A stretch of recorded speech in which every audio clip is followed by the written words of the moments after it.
Right, coming to this now, Finance Minister Tito Mboweni will unpack the support package announced by President Cyril Ramaphosa. He's expected to give clarity on the deferment of pay-as-you-earn taxes and the reinstatement of the 350 Rand support grant. But talking to us now ahead of the address is co-director at the Institute for Economic Justice, Coleman. Neil, thank you for your time and good morning to you. What are some of the details that South Africans should expect from the Finance Minister today?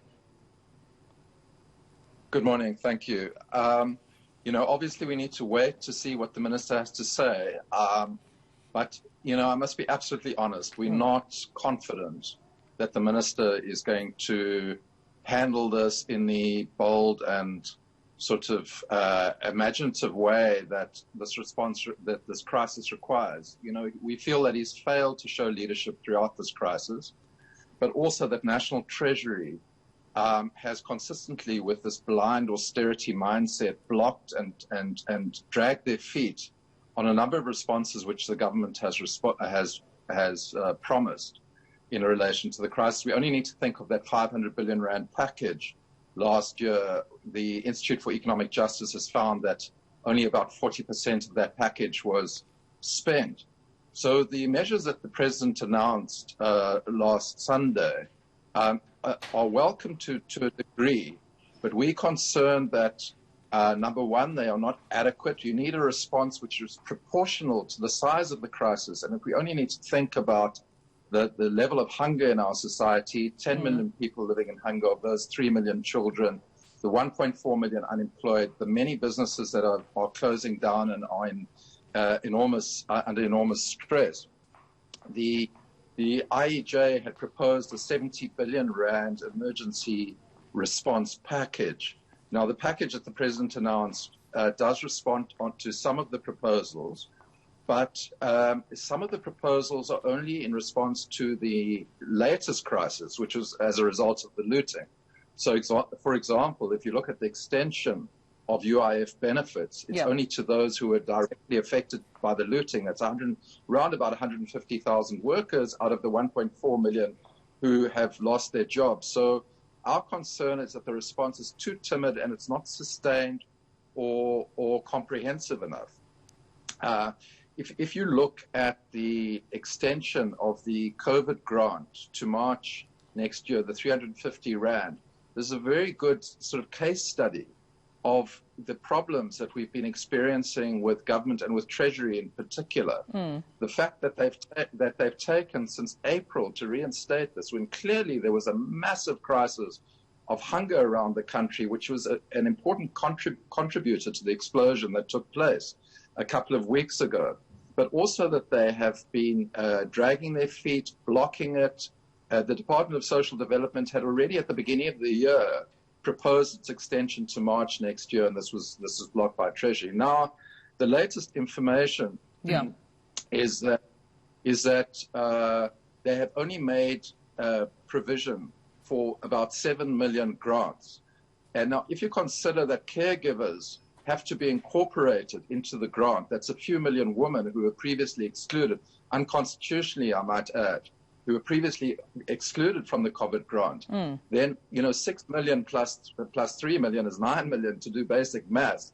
It means a couple of million are being squeezed out. And we're already hearing through our allies like Black Sash and Pay the Grants that very draconian measures are being put in place to limit this grant. So this is a real worry. If I could just jump in there, Neil, and just talk about, the lack of urgency in the response rate from, government or even the Department of Finance. It just reminds me of some of the open letters I've seen even businesses writing, just appealing for assistance at this time. And then one begs to question, or rather even ask whether, they will be met with the relief that they expect from government, these informal traders included. But you also touched on the 350 Rand grant.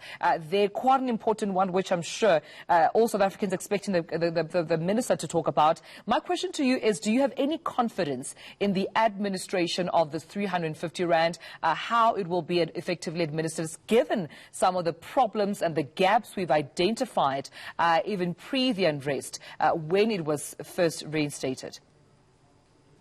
In part, the conditions that are imposed by Treasury in the rolling out of these grants, for example, if it's true, the information that we have got, from government that they're only limiting it to 7 million.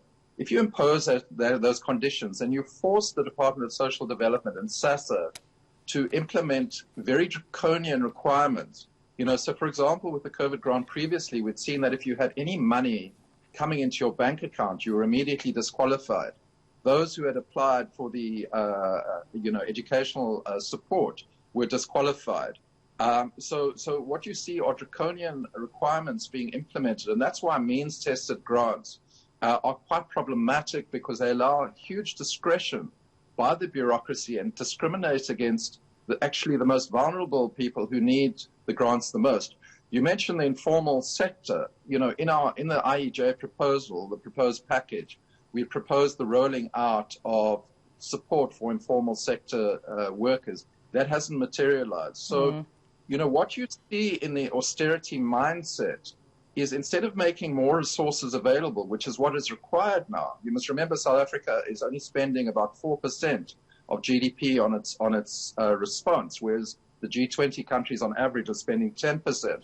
Instead of rolling out a much bolder package, what you do is you penny pinch and you limit the resources available, so that at the beginning of the year, the COVID grant was taken from the public employment stimulus. So the employment stimulus that was going to pay, teaching assistants and so on, was robbed of that money in order to extend the COVID grant. So as long as we have this austerity framework in place, we are going to see problematic administration, we're going to see irrational decisions, etc., which is why the overall framework for the stimulus response needs to be reconsidered. And unfortunately, we don't have much hope that the minister, given his previous stance on these matters, is going to show any more creativity, as I mentioned, in rolling out this package. All right, we'll leave it there, but thank you for talking to us this morning, Co-Director of the Institute for Economic Justice, Neil Coleman. All right.